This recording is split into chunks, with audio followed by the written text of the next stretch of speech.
Community speaking very highly of everything they've seen so far, at least the teasers we've shared, and we'll get more to that.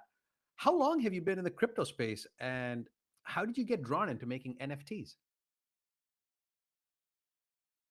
Great question, Shogun. I fairly new, to be quite honest. It's an entire new market. What I do see is that there's a lot of great work, but there's also a lot of work. I mean, just from my own personal opinion, I think there should be somewhat an agent to pre-screen a lot of these artists to make sure that they've come back from professional backgrounds and some artistic skills, because there's a lot of stuff out there that it's not the greatest. So I think they should pre-screen that, right? So you can have some really good quality artwork in your collection also. It's a very fair point. Um, you probably have plans for more future NFTs. What kind of style can we expect from your future artwork, especially in the NFT space? Great question, Shogun. I actually have some now that I've been currently working on for the past month and a half. It's a little cyber, little Sin City, and it's a little graffiti, and it's very, very cool. The style is very unique, and it's very stylized in that graffiti touch. So it's very different. I'm excited. I've got some more that I'm going to work on, but I'm building that, and currently have, I think, 22 already.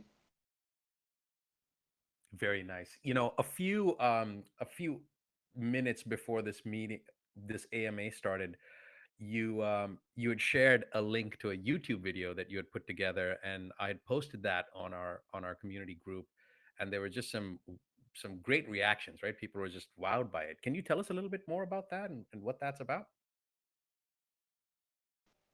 Absolutely. That was one of my favorite projects. It happened about a month and a half ago. It was for the NFT in New York City. I was approached by the director to create some storyboards regarding CyberCon. And so I dabbled with some research, different types of visions, pre-visuals to really do some cool, like Batman kind of shots, like really dynamic shots. And after putting together, I think there was 22, 25 storyboards, fully colored. Once I showed that to the director, the visual was dead on. It was spot on. The ending was a little challenge because it was where the gorillas and the monkeys were looking downwards upon New York City, and there's several ways you can shoot that. And a lot of that was inspired from Spawn. There's a few comic books, and there's really cool styles of him looking down upon the city. So I kind of used that and put that in the animated video. But I'm really, really happy how it came out. That's awesome. We thoroughly enjoyed seeing that. You did mention Batman. I know that you've worked with some famous movie studios. Can you tell us a little bit about some big name brands that you've worked with and your experiences with that? Absolutely, Shogun. I recently worked on a Batman commercial with Christian Dior. The commercial is less than a minute. I think it's like 30 or 40 seconds. I did some storyboards for that. The video actually came out really, really nice. It's on my website. And I've also worked with several other different directors. One is Sharknado, which I think there's like three or four different series. I've worked with the director of Machete. There's another complete series that he has done. Amazon, Twitch, NBC, Nickelodeon, Warner Brothers, and the legendary Iggy Pop I worked on with him. So regarding a scooter called Unagi, which the commercial is really, really nice. And not only that, to work with such a legend as Iggy Pop. Wow, those are so definitely some big names out there. Now I know this because I do know you, but maybe for the folks on here, just some fun facts. Is it true you used to be the bodyguard for the king of Thailand? Yeah, that's a lot. That was when I was taking Hapkido and Jiu-Jitsu, and I was heavily, heavily into bodybuilding and martial arts. I think at that time I weighed about almost 200 pounds, and I was personally invited to be his chauffeur and his bodyguard for New Year's. Prince Jurasak, I think I believe was his name was, and he had come to California to see his new wife, and I believe he was going to propose. But I was to be aside with him to protect him and whatnot and take him around town. And that was quite an adventure to be just in that realm. It was a great New Year's, I can tell you that. The ending was quite interesting. Any fun stories you can share with us without incriminating the prince himself? Yeah, he's quite a character. Besides him being serious inside the limousine, the guy is he's a great comedian. He jokes around. A real true gentleman. Really, really nice fellow. Got along with him really well. Invited me up to his room so we can have champagne and whatnot. And we talked a lot and just a real good gentleman. I mean, it was truly a blessed night to be around that and to meet his future wife. But this was years ago, but it was really something to be proud of. And he got home safe. I guess you did your job. That's awesome.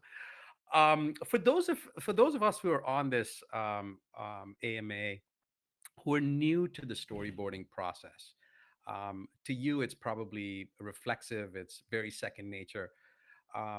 Can you walk us through your process? Maybe tell us a little bit about, educate us, for lack of a better word, on some of the professionals that you work closely with, like producers, directors. Any horror stories that you see from a storyboard artist's perspective? Yeah, in this industry, it's a huge industry, but small with the people that you work with. And once you're in this mix, your name will pop up. Um, I think it's okay to go to school and get your degree, but it's not only that, it's your persistence and to be able to achieve what this director needs. And when a director comes to you to storyboard something for him, you literally need to put your life on that and make sure you do your research and come with the most incredible storyboards, because if you don't, it's more than likely they'll never call you again.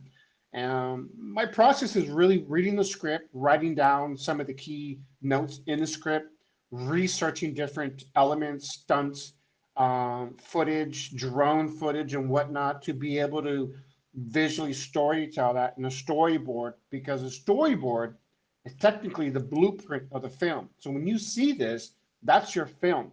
It goes back to the Cybercon. When the director saw the Cybercon video, that was the video. So it's very, you got to be really good on timing, pacing, and be able to do execute this really fluidly where it comes out. That message or that scene or that dramatic scene. Wow, thanks for that.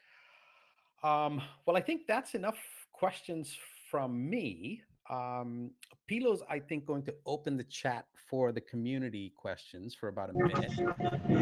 I know that Anthony will select two of his favorite questions and offer an Emerald NFT for the best question and a Brazil NFT for the most admired question. So, having said that, I'm going to pass it on to Pilo to open it up to the floor for questions.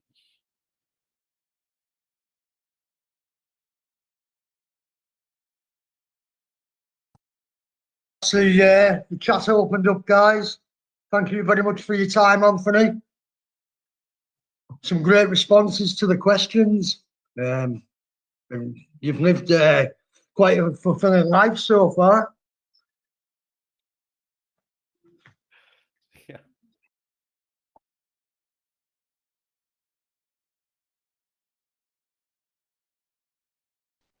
Thank you, Pilo. Also wanted to add to everybody here, thank you for being patient with some of the technical difficulties we had at the beginning. I hope you guys, my deepest apologies for that. It happens, but I want to thank you for all you, sir, for still being here and attending. And hopefully you guys can get a lot out of this.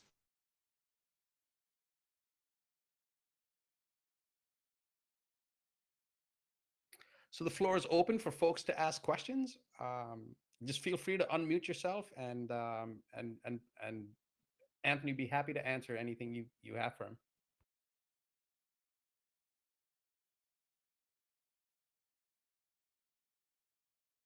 I'm sorry, Shogun, was there a question towards me? Was there something asked?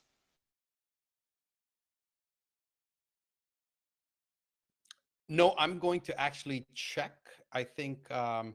Oh, here are the questions. I think they're coming in on text. So when you do story, so here's a question for you. It's from Penidi Kiesel. It says, when you do storyboard, how do you build the mood? Sometimes the mood will affect the storyboard, right?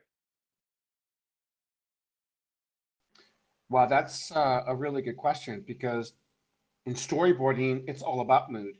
Um, for instance, when you're doing a Toyota commercial, you want it bright. So lighting is very a huge factor compared to a horror film, which is dark, gloomy, kind of like even the noir effect, a lot of shadows, a lot of dark things. So when you're storyboarding, that's another thing you have to keep in mind because mood completely sets the tone for that one scene. And when you're doing that one scene, you have to consider lighting, time of day, what time period, the costumes. All these are factors when you're doing the storyboard shot. So absolutely, I would say lighting is a huge factor to create that mood. Awesome. Thanks for that. Let's check the next question.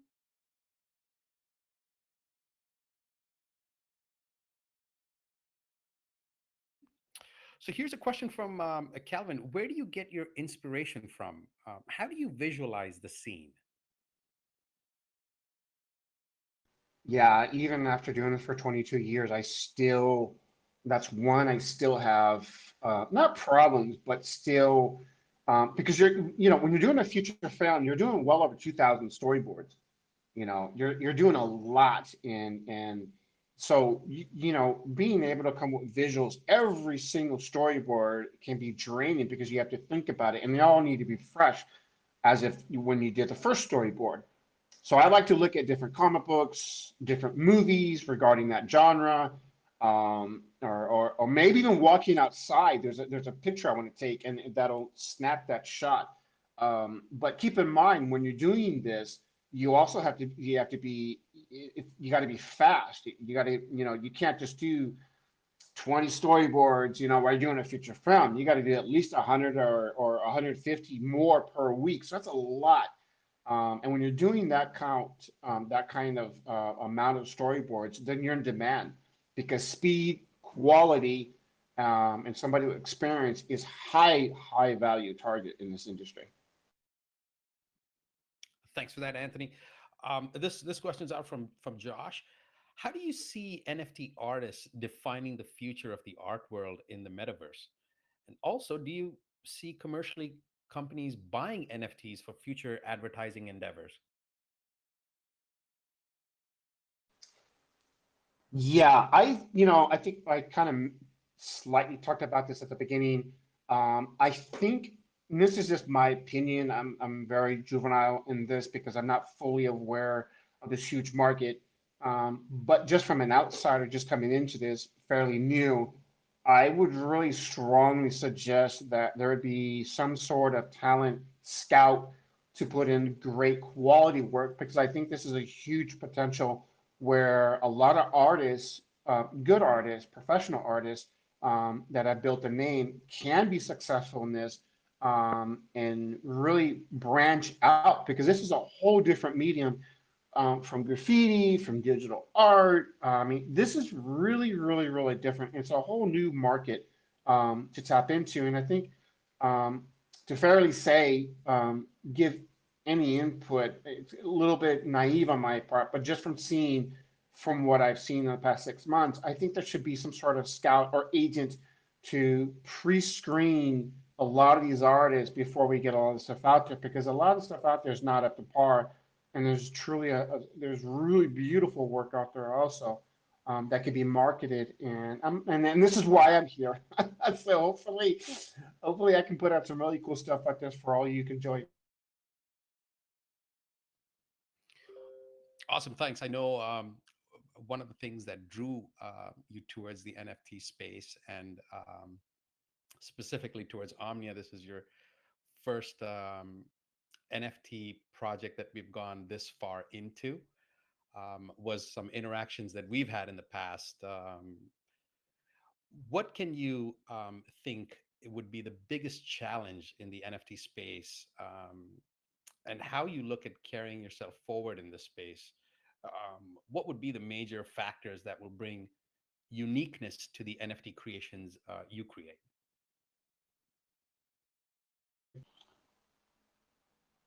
Thomas, can you repeat that question one more time?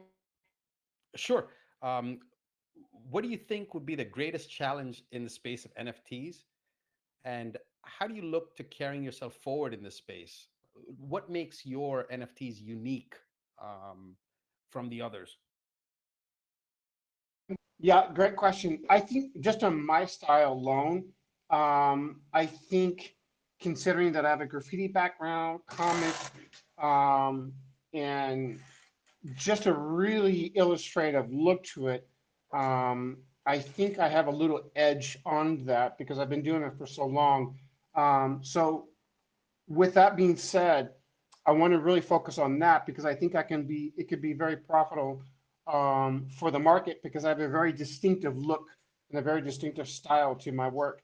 Um, and this is what puts me ahead in storyboarding because I have that style and that uniqueness, and it's why I've been in demand in the industry.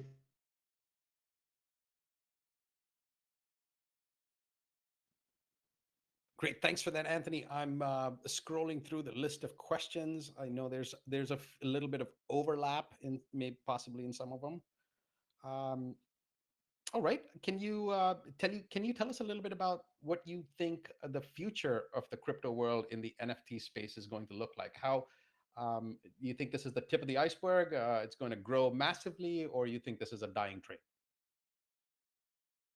No, I actually think this is going to explode. Just like, for an example, graffiti when it came in the early '80s, actually even earlier than that, 19 in the early '70s, people just thought it was just vandalism. It was an art, and here we are, decades later, and it's on every Walt Disney shirt, Warner Brothers coffee mugs, comic books.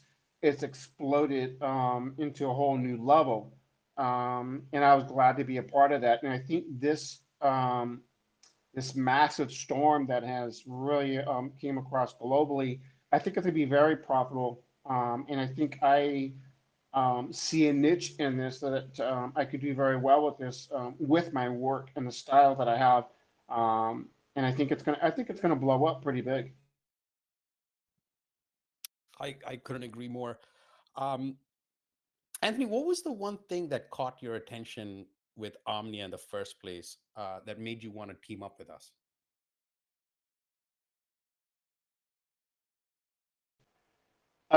Originally, when I saw this, I really thought this was a really cool idea because a lot of my friends are already into this. They've already dabbled into it. And when I was presented to this and I saw the vast different venues of different styles and work and whatnot, and there was actually a couple that were on the news. I think it was the Gorilla whatnot that did very well in the market. I thought this is really cool because um, there's a lot of things and styles and ideas that I have that I'd like to bring into this, and hopefully everybody can enjoy it just as much as I drew it. Thanks for that. How many more collections can we anticipate? Let's say in the next 3 months. And also, are your collections creations unique, like one of ones? Yeah, I actually am I'm practicing, not practicing, let's just say I'm more geared to one and then a series of that. So if there is a guy, one guy. He's got the next one will be glasses and a different colored jacket, but it'll be the same guy in the same pose. Um, I think in the next 3 4 months, if all things go well, well over 2 3 thousand. I would like to shoot for at least. Nice, thank you. Um, I think we've if I'm reading this right, we've gone ahead and closed the chat. Maybe we close off with some closing statements, Anthony, from your side.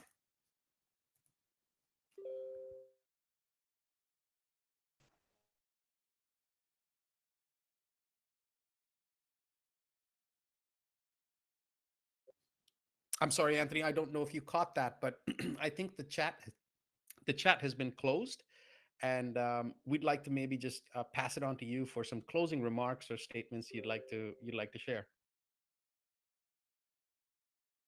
Yep, I would especially like to thank Heinzverse, yourself, Shogun Boss, and the rest of OmniaVerse team, along with each and everyone that's been attending to this. And please excuse the difficulties at the beginning of this, but I think it ended very well.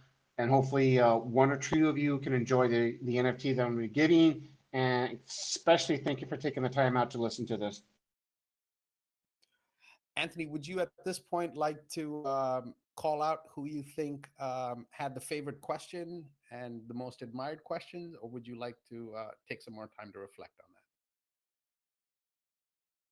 Right off the bat, I forgot his name, but the gentleman that said, what creates the mood for the storyboard? I thought that was really a specific question. And that would like actually took me off guard. I would like to give that person the emerald. That's been noted. And what about the most admired question? I'm gonna have to hold on that because there's actually a couple good questions on that. I will need to reflect on that one. And that's fair. You've been very generous with your time. We like to really thank you for taking the time to come and spend with us.